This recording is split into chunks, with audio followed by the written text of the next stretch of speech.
This is Blacklisted Radio. Welcome. It's the 17th day of January 2016. I want to thank you for tuning into the program.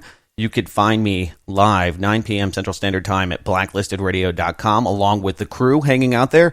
We have a lot of interesting stuff that you can take advantage of, free on the house, not like other shows. You can go there. We have an interactive chat room. You can, of course, conversate, text me, 512-222-3067. We love to hear from you. You can also tweet at the show. My handle is BLN Radio, and of course, call in 800-313-9443. Now, tonight we have just a huge show. A lot of stuff to cover. Pretty crazy outlook for Monday. Looking at the economy, we'll touch on that. We have some other stuff that's happening in Europe and right here in the United States of America that we'll focus on. But first and foremost, I want to dedicate this show to a man I considered a friend that passed away last week. Many of you know him. It is my former partner on the Doomcast, Charlie McGrath. He passed away last week, and it's been pretty hard for the people that loved him. He was a brother, a father, of course, a son, and many of you knew him from his YouTube videos that he put out prolifically. A lot of things Charlie said really resonated with people. He had a huge following. He also had a Wide Awake News network where he empowered other people through his show. He brought hours, tens of thousands of probably hours of content to people. He was an Iraq war vet. He had Gulf War syndrome. He had very bad acute asthma, and he'd been following a path towards trying to empower humanity, even despite some of those other things that he had to battle day to day. And so he was way too young, only in his mid-40s. And so it is just a really, it's not saddening because I know that he's in a better place. I know that he's not having to deal with the day-to-day pain of trying to just breathe air. It was one of the things that was a recurring theme on the Doomcast. We were just waiting for the world to end or for Charlie to die. And we joked about it quite a bit because, he had close calls frequently. So we mourned him here on the show. Charlie really became active and vocal when he saw what happened with the 2008 financial crisis, how it was engineered, financialized, and the criminals that conducted massive amounts of fraud that ended up being a huge break for many Americans, a breaking of their backs financially. He saw that with disdain and really followed the financial sector. That was a big focus, although he talked about a range of topics. He was a huge Second Amendment advocate and very serious guy, pretty straight-laced. Didn't drink alcohol, didn't really do a lot of partying. He was pretty serious, but he was a really fun guy. And so after interviewing him several times, we would have a good show, and it would usually be pretty relaxed. We wouldn't, focus on necessarily an anti-New World Order topic or economic topics. We would just have a conversation. And he really enjoyed it. He said, at some point we have to do something together. We should put together a show, put it out there, put it on my YouTube channel. And so we agreed that we would do that at some point.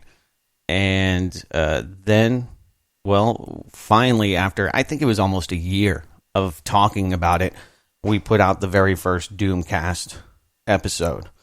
And one of the things that made it great was that if you know me, if you've listened to this show, you realize that my personality, a lot of my philosophical beliefs, ran counter to Charlie's. And so that was one of the dynamics that made the show so compelling and fun. And ultimately, what I think undid it after 80 plus episodes. I plan on doing one more Doomcast with our producer, Craig Simpson.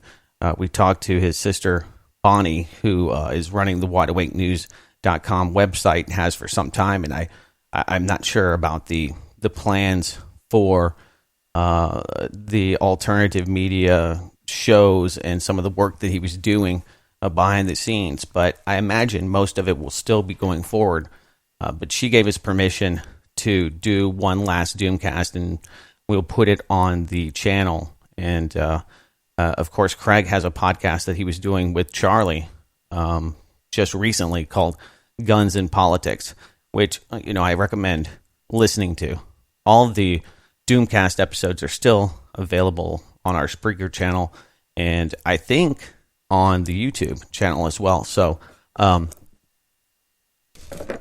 there's a lot of things I could say about Charlie, but one of the things that he really focused on was financial doom. So he'd be really happy to know what the first topic of tonight's show is. And I'm trying to think of something else I really want to say about Charlie, because I know a lot of people are listening to this show because of that, because they know that we were good friends. Ultimately, at the end, after 80 shows, the dynamic that worked so well between us really, I think, ended up kind of tearing it apart at the end. As most things, Charlie and myself kind of decided to go our own ways. He kind of left the alternative media scene and putting out content for quite some time, to take time to be with his family, to really enjoy being a father, and focusing on things that mattered internally in his life. So I don't know if it was so much of my personality, which if you listened, I can be pretty brazen from time to time, and everybody goes through moods. I don't care if you love your wife to death. If you've been with her for more than a few years, there's been some conflict, and probably things have gotten heated at some point. If not, you're one of the 1%. But Charlie was a really fun-loving guy, had a great sense of humor. We had just countless laughs and good times, and really did, I think, get into some topics that, because we were, the whole platform of the show was not to be nearly as serious, because all of Charlie's shows were very, very serious. So it was kind of a lightening of the mood. But sometimes, topics would get really, really, I think, well debated on the show, and the discussion often gets heated. So, yeah, but I love Charlie to death. I think he's a great guy, and I don't think there was any ill will towards the end. But if it was, or if there was, that is in the rear view now, and he is on to bigger and better things. And now we are on to our first topic. Okay, this comes from Fortune. Fortune magazine's a pretty mainstream publication, and usually you don't get the level of financial doom that we get in this headline. Quote, "Here comes the biggest stock market crash in a generation." So this is something that Charlie would chew on for an hour. Fortune magazine reports, you don't have to listen very hard to hear the bears growling on Wall Street, London, or Paris these days. Indeed, the Dow Industrial Jones average was down another 300 points on Wednesday to just under 16,000.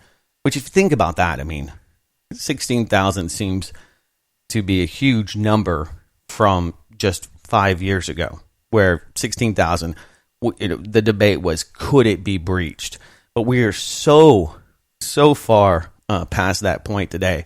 So anyway, Albert Edwards, who is usually a conservative bearish, a pretty liberal bearish strategist at Society General, had some pretty interesting things to say. Quote, the stock market could plunge as much as 75%. That would be worse than doing the financial crisis, in which stocks from their peak through there dropped a brutal 62%. He said, basically, in a research note published Wednesday, he argued that ever since the financial crisis, the global economy has been dependent on the Federal Reserve's massive bond buying program to prop up equity prices. Now, that, before 2008, was the stuff of conspiracy theories, that the Federal Reserve would be buying company stocks, would be buying bonds and intervening and investing in the global economy to keep the stock market propped up. Now, that's just business as usual. So anyway, now the Fed stopped buying bonds and has actually moved to raise rates. The artificial growth in asset prices value that we've seen since the last financial crisis will come undone. The illusion of prosperity is shattered as boom now turns to bust. Now, this is one man's opinion. I think that there is a huge amount of skepticism about the global economy coming right out in 2016. Setting the precedent is just bad economic news. The amount of focus on trying to prop up the economy is pretty high right now. I mean, if you look across the globe, Venezuela's just declared an economic emergency. And this is what happens. Venezuela's socialist government decreed an economic emergency on Friday that will expand its powers, and published the first data in a year that shows the depth of the recession, fueled by low oil prices and a sputtering state-led model. Yeah, it's not a good model. Socialism, sorry Bernie Sanders, it does not work. Controlled economies fail. And that's why we're so critical of the Federal Reserve, because when you look at what socialism is, we're not too far away from that, in that we have a central bank, a central government dictating which businesses live and die to prop up the stock market. Same thing with the control and nationalization of industries, businesses, banks, oil companies in Venezuela. So, pretty bad situation. It's been bad for a while, but now the government has admitted it. And, well, who's going to come to the rescue? The Chinese? They're doing a lot of investing. Saudi Arabia, interesting story, is buying up U.S. farmland. It's got some people pretty upset. Saudi Arabia and other Persian Gulf countries, UAE, Bahrain, just to name two, others are scooping up farmland in the drought-afflicted regions of the U.S. Southwest. That has some people in California and Arizona seeing red. Saudi Arabia grows alfalfa hay in both states for shipment back to its domestic dairy herds, in another real-life example of the world's interconnected economy. I would call that the New World Order, globalism. The Chinese are doing the exact same thing in California and sucking reservoirs dry, growing alfalfa, GMO alfalfa, feeding it to their dairy cows, and I imagine most livestock that they have, and shipping it right back out of California into China. So people, especially environmentalists, that it breaks their brain when you talk about globalism, because most of them are neoliberals and they like that idea, but showing how these interconnected economies can really disserve local people. That's why I think that's why I'm obviously opposed to the New World Order, to use that conspiracy theory term, the New World Order, or, well, Bush used it, but, interconnected economies don't necessarily represent the people that they should. We have TPP. We'll get to that, but seeing how the disinterest of the American people, especially, maybe in the long run, will help European and Asian economies. Now, that's an optimistic way to look at it, but when you start peeling that onion and looking into what TPP, the Trans-Pacific Partnership, is really about, it's more control over your ability to, enter into a market and buy what you want to buy. Congress just stripped the need for countries to show you the origin when it comes to meat, beef products. They don't want you to know that your steak that you bought at Outback or wherever is coming from China. And it's because informed consumers are very, very powerful. It's probably the only way you can really vote and change things in this society, the current world we live in, is by voting with your dollar. And people that, like myself, that would like to buy local foods, that care about communities and want to reinvest my dollars in those communities because I want to support them. It's not that I'm xenophobic. It's not that I'm really that concerned with the quality. Actually, that's not true. The major concern with Chinese food imports is the history, the long history of tainted fish. Oh, just the recalls. Not to mention, there's no way to ensure. It's a toxic cesspool in many places in China now, thanks to the aforementioned interglobalization, interconnectedness. That's why the people in China, perfect example, are being disserved by living in a somewhat fascist state that provides plastic products for the people of the world. Now they have an ecological disaster. Anyway, the point being that controlled economies don't serve people, and people see that. There's going to be more, I think, of a pushback. Although the liberal, and I hate to just use these terms, but the liberal thinking or politically inclined don't understand how the root of what they believe is really the cause of so many of these problems. It seems wonderful that you're helping other people, but the repercussions of such acts are, just huge. When you're exporting your food that you need, just like corn. Corn's a great example.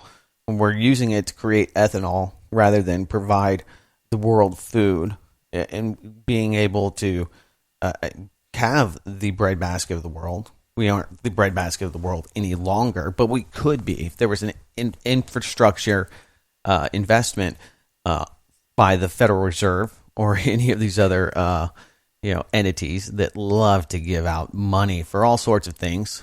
If you saw the State of the Union, you'd be impressed to know that Obama is giving $4 billion to Silicon Valley to subsidize driverless cars. Well, that's not going to solve many things, but all of his friends there at the NSA will appreciate the comp. Guys, we've got to take a quick break. We'll take your phone calls. 800-313-9443. More coming your way. It's Blacklisted Radio.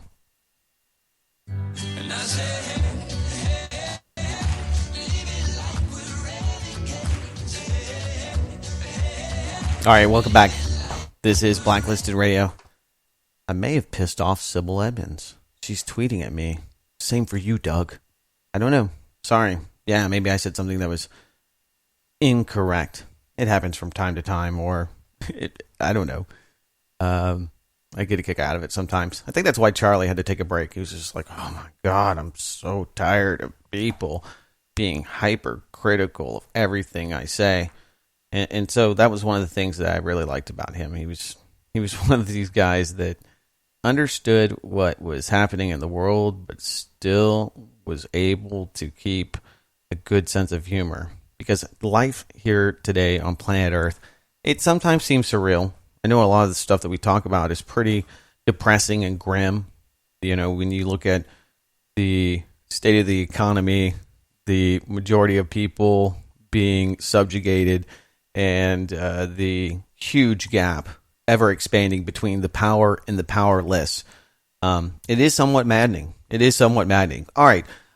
So Venezuela has declared their emergency. Oh, by the way, the Treasury Secretary, Jack Lew, had some pretty depressing and looming stuff to say about what's happening in Puerto Rico. This is not new. Puerto Rico has been in default. They're not paying their debts, which, I don't feel that bad about. But if you're investing in debt, and most people that are, in a 401k or some kind of investment mechanism are investing in things that when the stock market overall decreases, they lose value in those bets or those investments. Those, you would think it's kind of ownership, but when so much of that in the perceived reality of the value, because the Federal Reserve is just buying stocks, there is this perceived value that Apple's doing good, or that people like this product, that it's going places. And these huge distortions have completely wiped out any kind of validity to what's happening in the stock market. It's kind of like Powerball. People ask me, Doug, did you buy the Powerball ticket this week? Did you get your ticket? Did you live the dream? I'm sure some of the people listening, you out there, may have bought Powerball tickets, and I'll tell you just like I told them. I don't want to invest in the dream. I'm not going to give my $2 or $3, $5, whatever it is. Some people, at least one lady, allegedly blew her whole life savings on buying Powerball tickets. The payout was, I think, $1.5 billion, which is pretty hefty. I mean, that's a lot of money, more than I could fathom. And, one of the things that people love about it is that, you have a better chance of being struck by lightning. Yeah, the chances of you buying that Powerball ticket are slim to none. The over 1 billion tickets that would have had to be bought to put that pot together, it's a lot of dollars that the state collected, and they'll pay out they'll pay out some of that. The rest of it they will keep in taxes. So it's good for government when people win the lottery. They never lose. The House rarely. The House never loses. Rarely is why I would say that, because only Donald Trump he lost millions of dollars in his casinos every year, and they still stayed in business. So they lost money on the tables. People were able to work the House, but they were able to sell enough crap and invest in enough other real estate and sell it off to where it paid out. The product or the company didn't do very well, but their product did. But anyway, Puerto Rico is basically stiffing creditors. They're filing lawsuits. This will get tied up for years. They owe a huge debt payment of $400 million, which is huge for them, but not really that huge when you think about Powerball, some of those other things. Oh, yeah, that's what I was going to. I was going to say that, no, I wouldn't buy Powerball tickets because there's no point in trying to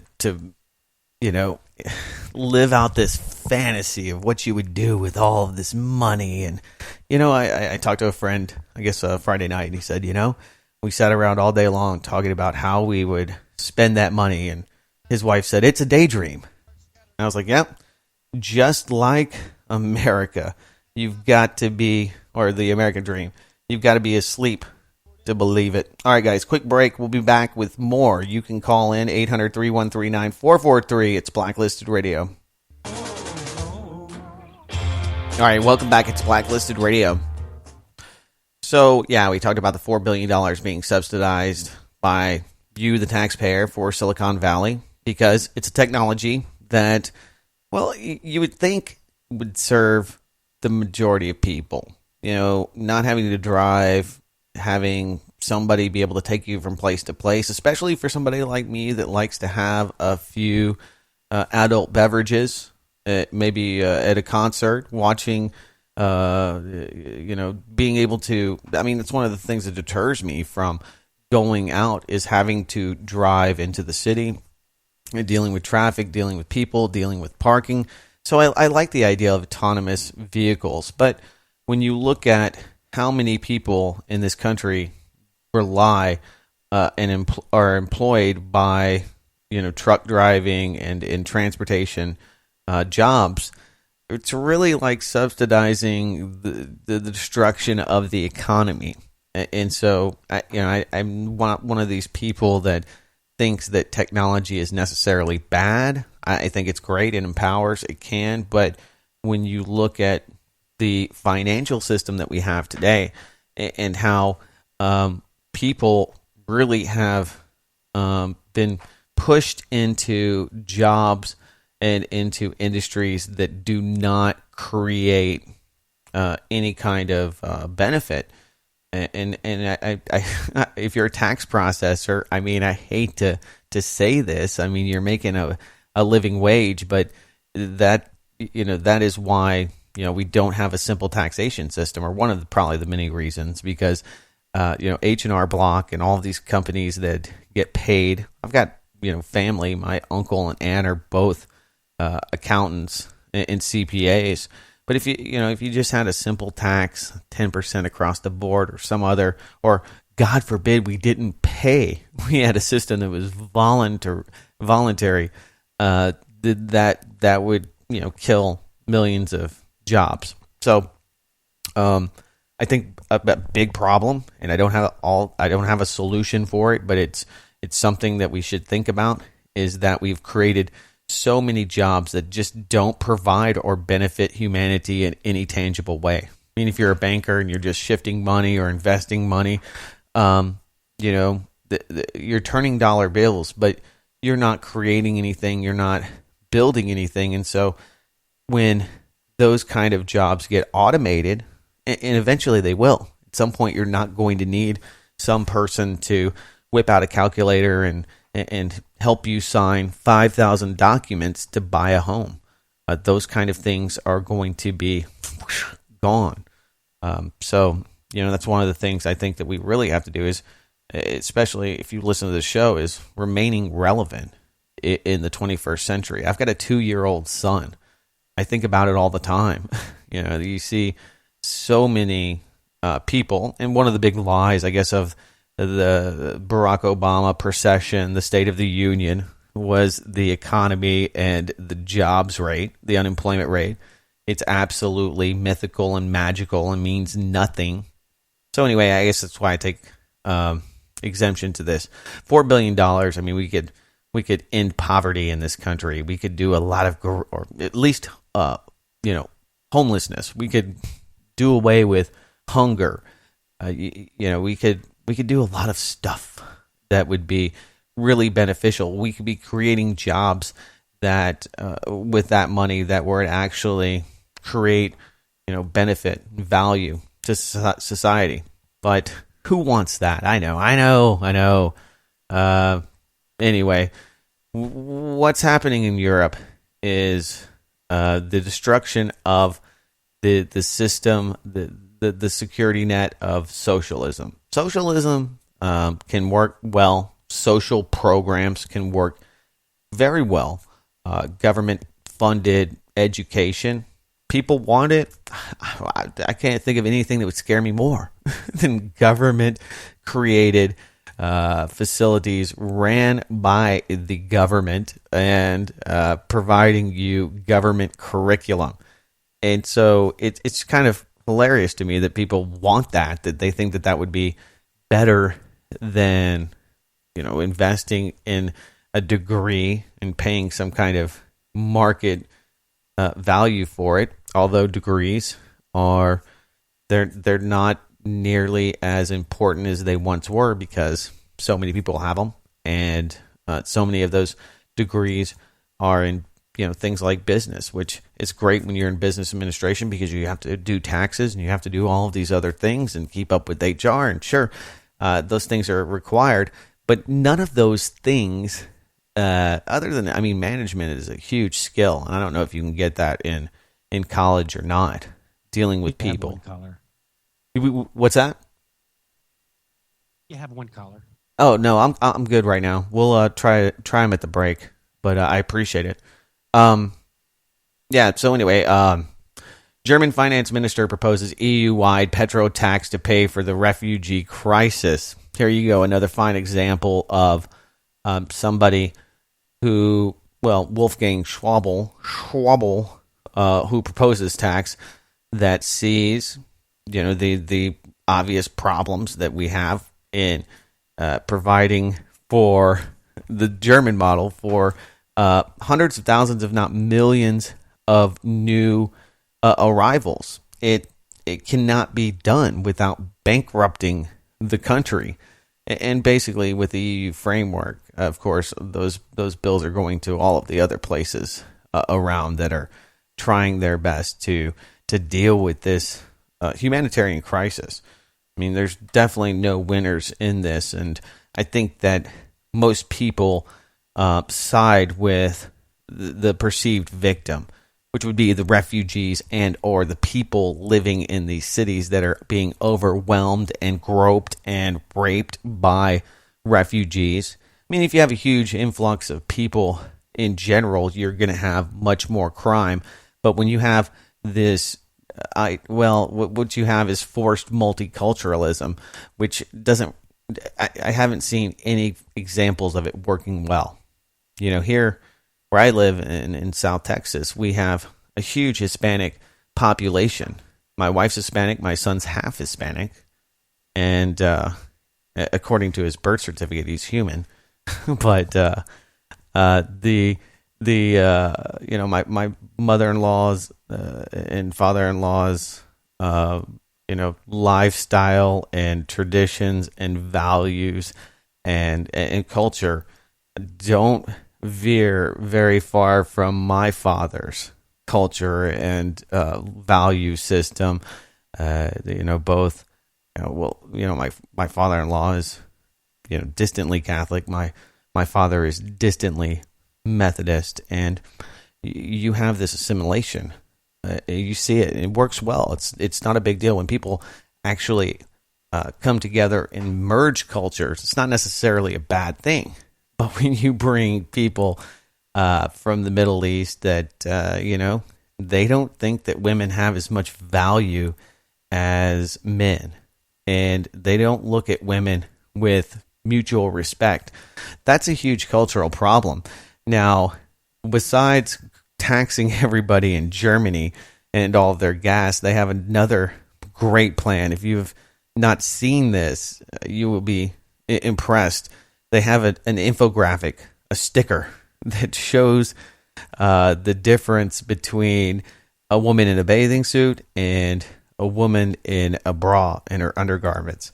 And I just look at this thing, and of course it's in German, so I had to read the translation.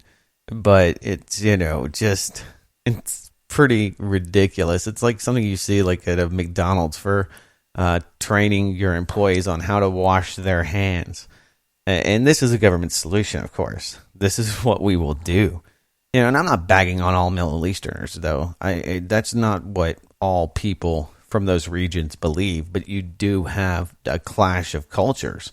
And you're going to have people that don't want to assimilate. They want to create their culture in somebody else's home where there is a culture. That is always going to be a conflict. And that's one of the really, I think, weird ideas that liberals have, that somehow we have to merge cultures and that will bring equity, and that will bring, not really mulch, but infusing cultures and not assimilating will somehow make people force them to see each other equally. And it does not work well at all. It never has. But it's like this utopian idea that's, I guess it's just a flawed economic or rather political philosophy that some people have. So, yeah. Oh, excuse me. It was Switzerland that has the cartoon. Sorry about that. Tony Blair out there working it.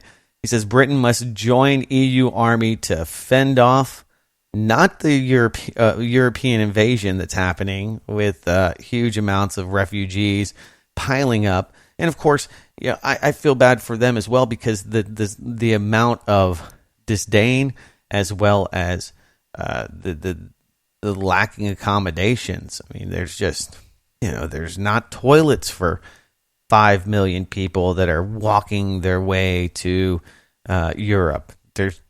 There's not that infrastructure, and it's pretty horrible.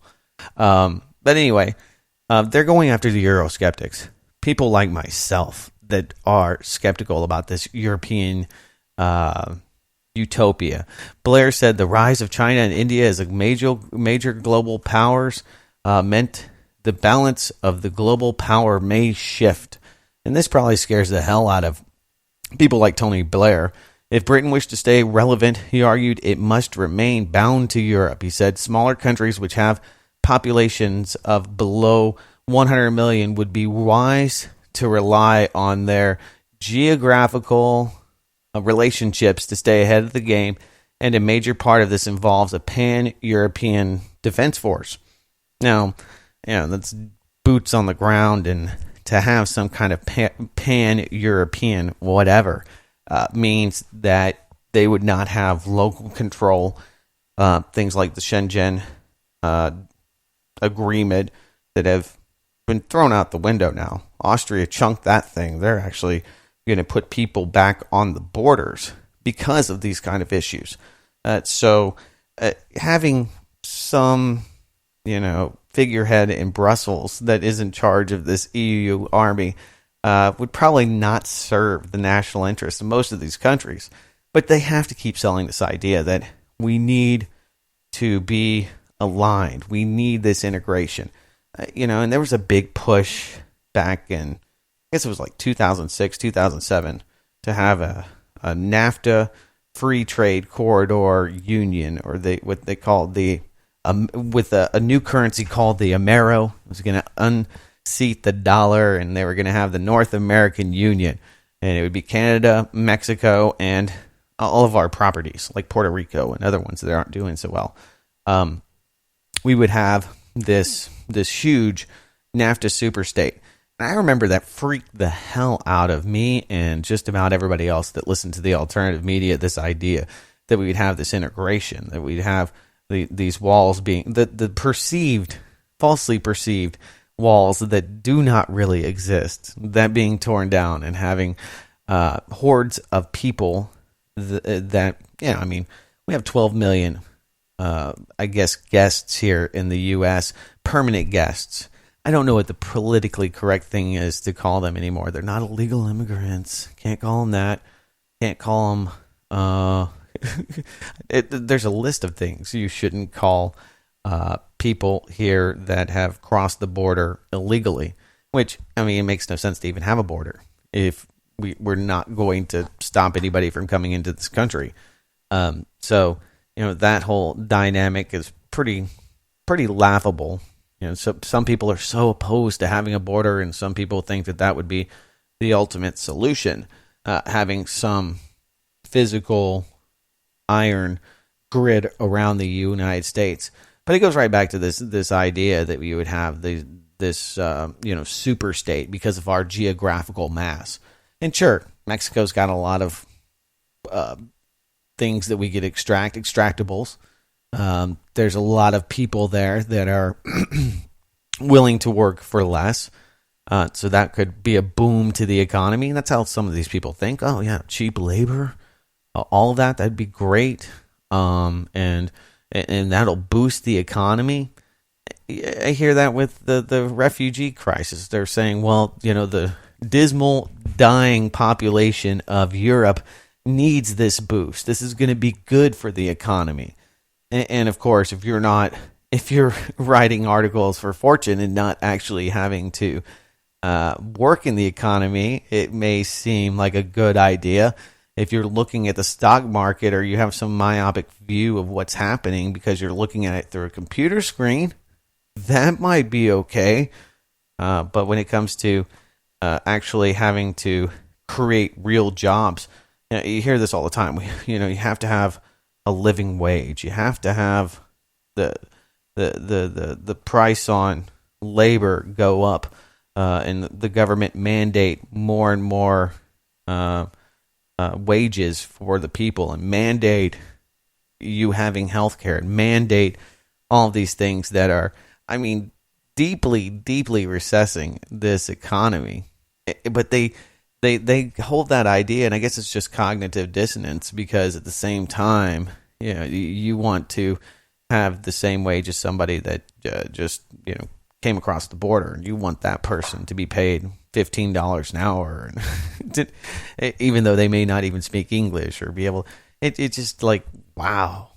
I don't know where we got so off track, or how many people had to mind F themselves going to college and learning philosophies that are just so completely out of touch with what we have today. I'm an anarchist at heart, at least an anarcho-capitalist, and I believe that the markets would actually do quite well if they weren't managed and massaged by the Federal Reserve and other interests that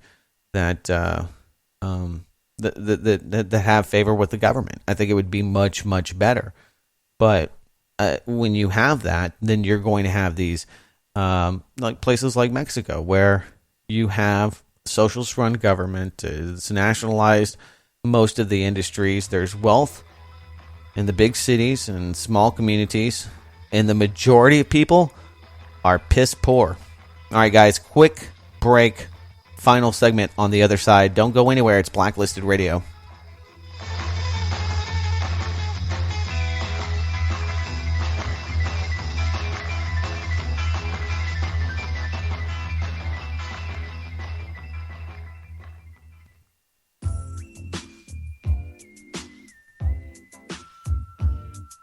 And welcome back. It's Blacklisted Radio. Final segment. Let's see. We've got time. Let's go to the phone lines. 800-313-9443. You can also text me. If you didn't get a chance to get in on the phone line, you can text me at 512-222-3067. Let's talk to Dave. Dave, welcome. Thanks. I just heard about Charlie this past week, and I wanted to pay my respects and condolences. I was kind of a fan of his show on Rent. He was on Rent for a little while. Mm-hmm. So that's how I found out about Charlie, and I thought he had a really good radio presence. He had a lot of good information to spread around. I didn't know that he had a health problem, and it certainly didn't come off while he was doing his show. It was hard to really tell, so I didn't even know about that. Yeah. Well, we talked about it a lot on our broadcast, and I know from time to time he talked about it. He was going through an ordeal trying to get the VA to pay for some of his different procedures, and he was, he didn't like to focus on it. That's one of the testaments to him, is that he was more focused on doing good, and maybe even in this case, more worried about other people than he was himself, and so that can be destructive as well. But that was just, that just showed how much passion he had about the truth, and trying to educate people about what was happening around them. Yeah, he was very passionate. That's kind of what I liked about him a lot. So it's kind of sad to see him go like that. But I wanted to comment a little about what you're talking about with technology, where this is all headed, like with driverless cars, because I think it's very ironic right now that we have a plethora of what's called advanced postmodern technology, And I think people were under the illusion that this would lead everyone to kind of like this prosperous age where everyone would be making money, or it would be, the middle class would be intact. But it seems like the more technology advances, the more poor we become, because the technology eventually takes over for people in the place of jobs.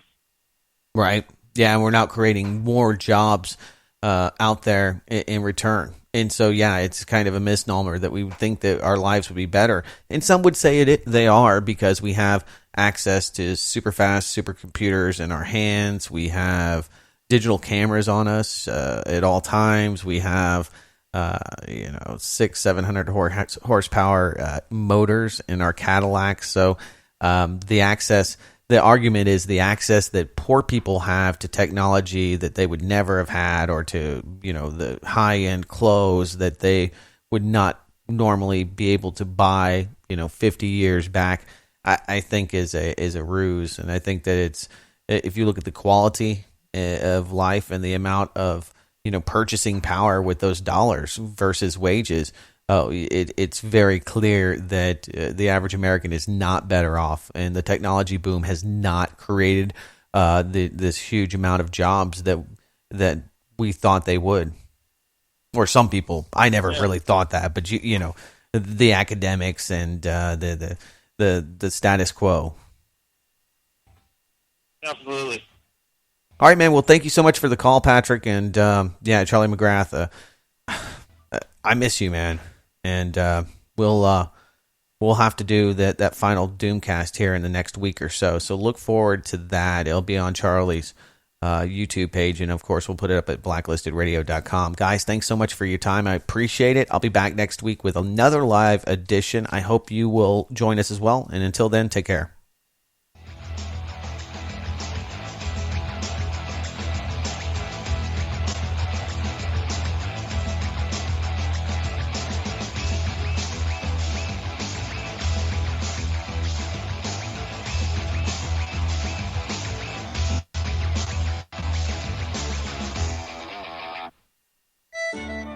Liberty is not free. Its costs are innumerable. Without monetary funding, the valiant efforts of freedom-loving America. All right, guys. Thanks for listening to the show. And we'll do it again next week. Until then, be fucking awesome.